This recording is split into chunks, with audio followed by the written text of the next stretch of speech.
Buzzer sounds. Pacers win in, again, another dramatic fashion win. This shit is unbelievable, the run they're on right now with this last, 5-minute comebacks here. A 12-2 run in the last 3 minutes. I don't know. They blitzed the Thunder late.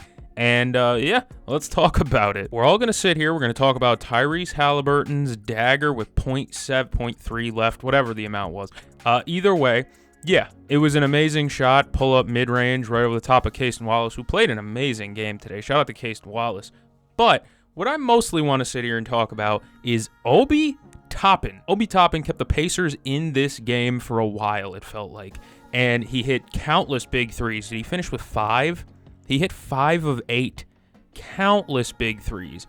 I don't even know what to say anymore about this Pacers team because it is absolutely unbelievable what they do on a day in, game out basis at this point. They are the comeback kids. They barnstormed OKC in their own damn house. This was a game that, while I am impressed with how the Indiana Pacers played, I'm kind of disappointed at how the Thunder played late in this game. I thought when the lead was starting to shrink a little bit, they played it perfectly. You saw J-Dub get to the line. You saw Shea get to the line.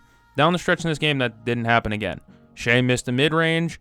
And honestly, Lou Dort missed a big 3. Lou Dort got a wide open 3 to end it, and I know Lou Dort had a great day today. I'm not trusting Lou Dort with final minute shots, I believe. I love me some Lou Dort, don't get me wrong. But again, I don't know.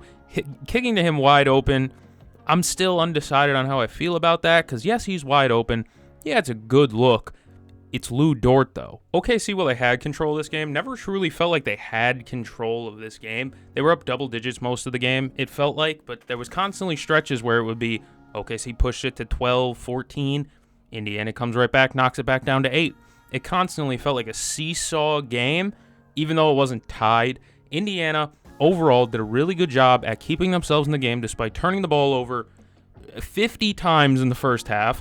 And I don't think that really slowed down the second half. They still turned the ball over a good amount, but just not as much. And it helped them win late, helped them keep themselves in the game. But it's just like every other Indiana win. Everyone did their job. You think about it. Andrew Nembhard had a couple of really nice playmaking assists to Miles Turner. Pick and roll. He was running a lot of pick and roll late in that game. Just running the offense. Tyrese Haliburton, even though he hit the last shot, he hit the biggest shot of the game, he didn't run the offense for the last 2 minutes, it felt like.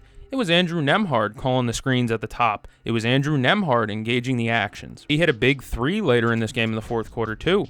That really swung momentum a little bit, I felt. Miles Turner had a banked-in sidestep 3, relocate 3, whatever you want to call it. It was kind of ugly. Banked it in. Doesn't really matter if it goes. He also had a mid-range off an Andrew Nembhard assist. There was countless times in this game. Aaron Nesmith had a big 3 in the corner. Everyone on the Pacers played a part today. Pascal had a big offensive rebound, and then he went up and got fouled. A lane violation happened, by the way, today. A lane violation in the fourth quarter of a game. I don't know how to feel about that one. Every free throw attempt, there is a lane violation. I don't know when they choose to call it or not. What is the key factor in determining whether they call it or not? I would love to know. To me, I thought this game could have been really over after the Lou Dort block. The one on, who was that? Was that Nesmith? I think it was Nesmith. Nesmith was driving, going up for a layup, and Lou Dort hung in the air for a while and just sent it back to earth. I thought the game could have been over there. I thought the game could have been over after Shea got to the line and then J-Dub got to the line. That pushed it, and it kind of slowed the game down a little bit. I thought there were countless times in this game where OKC had a real chance to put the game away. They just didn't. And that's what happens with this Indiana team. You let them stay in the game and you let them linger. They take it. They've proven that again and again and again and again. This might be their 5th come-from-behind win in these playoffs. And again, the big shot is Tyrese Haliburton. We have talked about Tyrese Haliburton being a master. He had 10 rebounds today, I'm pretty sure. I don't know how many times he's done that in the playoffs, but 10 rebounds. Good for him. I do question why OKC went with Chet late in this game rather than Hartenstein. You think about the big 3 that Miles Turner hit that banked in. Why how was he able to get the open look? Well, Holmgren was helping off, runs out to go contest the Miles Turner 3, closes out on it too hard, blow by, Miles Turner gets the 3.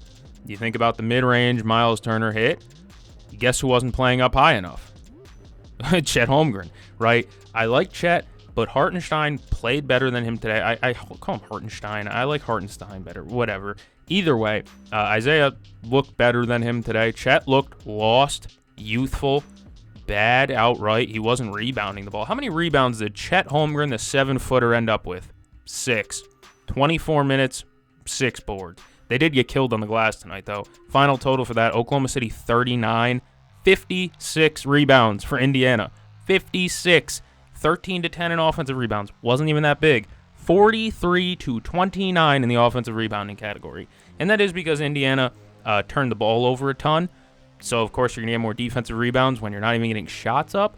But it felt like neither one of Oklahoma City's bigs were too good tonight. But if I'm being honest, I would have rolled with Hartenstein over Holmgren, despite Holmgren having the ability to be a spacer and stuff like that. Hartenstein just felt like, I don't know, the plus-minus won't tell you that. I just checked the plus-minus now. It won't tell you that. But I felt like Isaiah played better than Chet today. This was a pretty bad game from Oklahoma City stars. You think about it, J-Dub shot 6 for 20, I think it was, or something along those lines. Really bad shooting night for him. He missed a bunny late. So did Benedict Mathurin on an offensive rebound and a bunny and just blew it.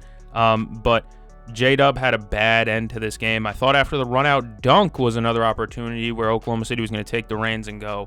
That didn't happen either. It felt like every out-of-timeout play Oklahoma City scored, but if it was a set offense, no. Shea shot 14 of 30, I believe was his final total. It's not a bad game from Shea. He didn't get to the line a ton, but he did have a pretty decent game. But again, he got the look he wanted in the end. That's the look. If you're going to live and die with a look, if you're Oklahoma City, one look for the game, I'm probably going to take that look for Shai Gilgeous-Alexander. It was a nice mid-range shot fading from around free throw line area. Like, that's a decent look for Shai Gilgeous-Alexander, and he missed it today. He missed a lot of mid-range shots today, it felt like, though. It just was a really odd game where it felt like Indiana played better than their score sheet said. They turned the ball over a million times, but they were very efficient on offense.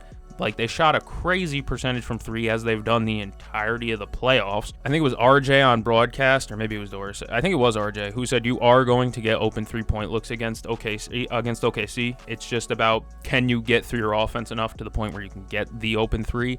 And Indiana, if they could avoid the turnover, which felt impossible for them today, they were getting a good look a lot of the time. Countless open looks. Pascal on the corner, I believe, had an open three. Aaron Nesmith had a couple of misses where it was like, wipe your forehead type of miss, because it's a good look. Obi Toppin's threes, I don't recall Obi Toppin taking a contested three. And Obi Toppin's not an electric, he's not freaking Ray Allen, but at the same time, he's a good three-point shooter. He's hit big shots. He hit the dagger against the Knicks on the inbound play not too long ago. Obi Toppin's respectable. He made 5 threes today, and I don't think a single one was a contested three in my mind. I don't remember that. The response to this game for OKC will be a real testament to how mentally strong and how like the mental fortitude of this team. They've had bad losses before. I think about the Nuggets series. I believe they had one ugly loss. Minnesota, they did fucking steamrolled them. But they have had, ugly losses against Denver in these playoffs before. And that's different than the finals. Obviously, the second round is not the same as the NBA finals. And the thing is, neither one of these teams really has that much experience. You could say the Pacers with Pascal, he's the best play, he's the second best player on the Pacers. But even then, Pascal didn't have a crazy game today. But yeah, either way, it just felt like a game that Oklahoma City didn't have control of, but I don't know how to describe it. They had control, but it was always one of those things where it's a 12-point lead, but you're still sweating, because when Indiana was able to run an offensive set without turning the freaking ball over, it resulted in an open look a lot. Obi Toppin's three to cut it to 7 with maybe like 8 or 7 minutes to play. I can pull that up. It was with about 7 to play.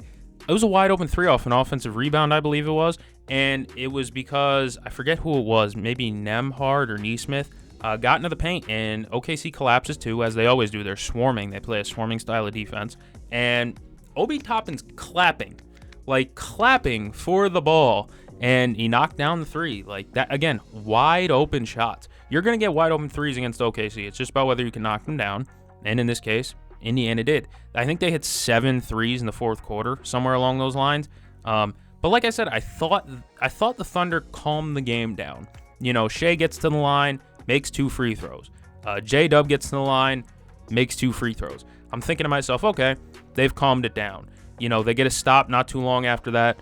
Shea makes a layup, I think it was. And again, those are moments where it's like, okay, chill. You're calm, you're good. But that's not how Indiana plays. You know, you think you're good after a made basket.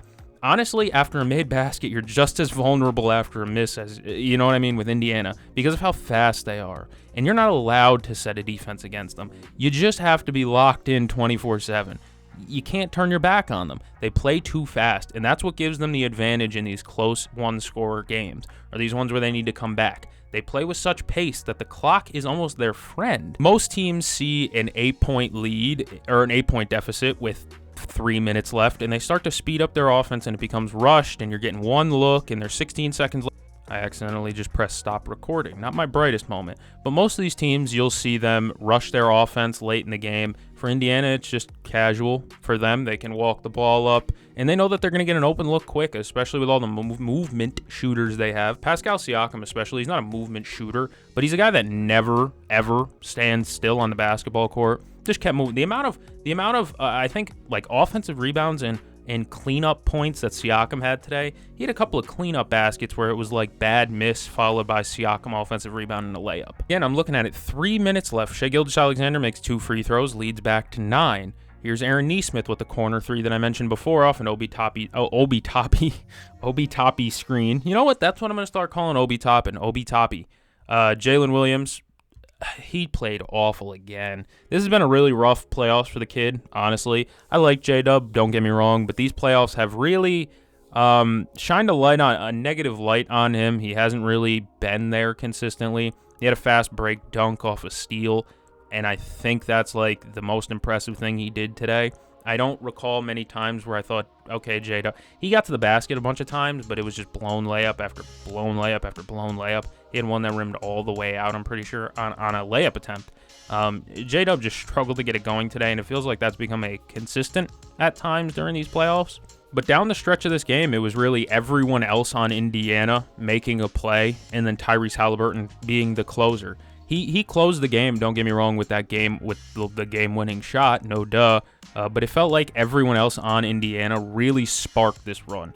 Turner started the fourth quarter hot. Then Nesmith, I believe, hit 2 threes. Nembhard hit a 3. You know, it's just everyone. Obi Toppin, of course, hit a big 3. You know, everyone on the team really sparked this run, and that's just kind of how they played all year. You think about game 1 against the Knicks. Sure, you know, the choking. You know, Tyrese Haliburton hit the big shot that bounced about 1,000,000 feet in the air and fell in. But who started that run in game 1? It was Aaron Nesmith. We know that. That's how Indiana's played all year. It's kind of by committee. We all know who's getting the last shot, but who's going to take the big shots down the stretch? It could really be anybody. They trust anybody with the ball in these big spots, especially Andrew Nembhard. And I called it in my predictions video that nobody watched, but I called it in my predictions video that if this Indiana team really had a chance, it's Andrew Nembhard that needs to be the guy. AJ Mitchell played first quarter minutes. I know this is a completely different area that I'm talking about now, but AJ Mitchell played a few minutes in the first half, and it felt okay. He was very aggressive coming out of the gates. He took a 3, got his own rebound, and then missed a floater in the lane.